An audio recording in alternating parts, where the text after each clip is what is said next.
ഇതൊരു അവധി ദിവസത്തെ വീഡിയോ ആയിട്ട്. അപ്പോൾ ഞങ്ങൾ രാവിലെ തന്നെ വീട്ടിലോട്ട് കുരുമുളക് പറിക്കാനായിട്ട് പോവുമായിരുന്നു.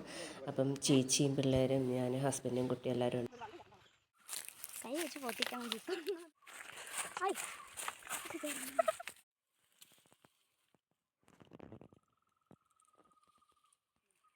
പറിക്കടാകുമ്പോൾ പറക്കി പൊട്ടിക്കല്ലേ. ഈ കാട് പിടിച്ച സ്ഥലങ്ങളിലൊക്കെ കൂടുതൽ കാണപ്പെടുന്ന ഒരു സാധനം കേട്ടോ. അതിൻ്റെ ഇലയിലും വള്ളിയിലൊക്കെ ഭയങ്കര മുള്ളാണ്. ഇത് ബബിൾസ് പോലെ ഇരിക്കും. നമ്മൾ ഞെക്കുമ്പോൾ ഇത് പൊട്ടും. കുഞ്ഞൂസിനെ കാണിക്കാനായിട്ട് കേട്ടോ ഇത് പറിച്ചെടുത്തത്, അവനെ പൊട്ടിച്ച് കാണിക്കാനായിട്ട്.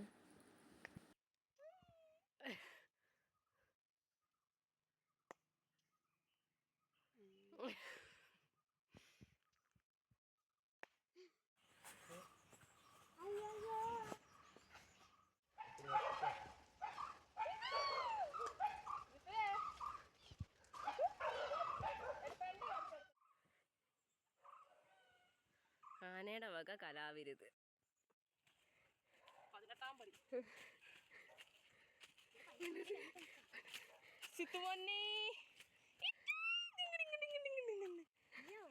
ജിത്തു എവിടാ?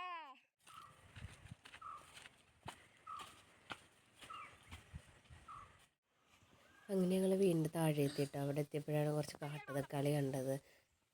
പാവയ്ക്ക ഉണ്ടായിരുന്നു, പക്ഷെ നല്ലോണമൊക്കെ പഴുത്തു പോയി. പിന്നെ കുറച്ച് കാട്ടുതക്കാളിയൊക്കെ പറിച്ചു. ചമ്മന്തി ഉണ്ടാക്കാനായിട്ട് നല്ലതാണ്. ഈ കാട്ടിലാണ് കൂടുതലും കണ്ടുവരുന്നത് കേട്ടോ. അത് ആരും നടുന്നൊന്നുമല്ല, തന്നെ കിളിച്ച് വരുന്ന സാധനം കേട്ടോ ഈ കാട്ടുതക്കാളി.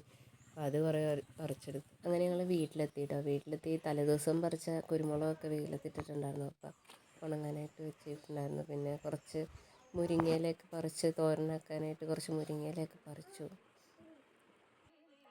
കുറച്ച് നേരം പൊന്നൂസിൻ്റെ അടുത്ത് ഇരുന്നിട്ട് ഞങ്ങൾ കുരുമുളക് പറിക്കാനായിട്ട് പറമ്പിലേക്ക് ഇറങ്ങിയിട്ടോ. ഞാനും ഉണ്ണിയും പപ്പയും ഉണ്ടായിരുന്നു. പപ്പ കുരുമുളക് നിരത്തിയിട്ടിട്ട് കയറി വന്ന മുകളിലോട്ട്. എല്ലാ കൊടിയിലൊന്നും കുരുമുളക് മൂത്തിട്ടില്ലായിരുന്നു. അപ്പം മൂത്തത് നോക്കി പറിച്ചെടുത്ത് പിന്നെ ഈ പഴുത്തത് കൊഴിഞ്ഞു പോയതൊക്കെ താഴെ നിന്ന് പെറുക്കിയെടുത്ത് ഉണങ്ങിയൊക്കെ ഉണ്ടായിരുന്നു കേട്ടോ. താഴെ കൊഴിഞ്ഞ് വീണതൊക്കെ ഉണങ്ങിയിട്ടുണ്ടായിരുന്നു. അപ്പോൾ അതെല്ലാം നുള്ളിപ്പെറുക്കിയെടുത്തു. പിന്നെ മൂവണ്ടമാവേൽ കുറച്ച് മാങ്ങ ഉണ്ടായിട്ടുണ്ടായിരുന്നു, അത് 2-3 എണ്ണം പറിച്ചു. മുളകൊക്കെ കൂട്ടിയിരുന്ന് കഴിച്ചു.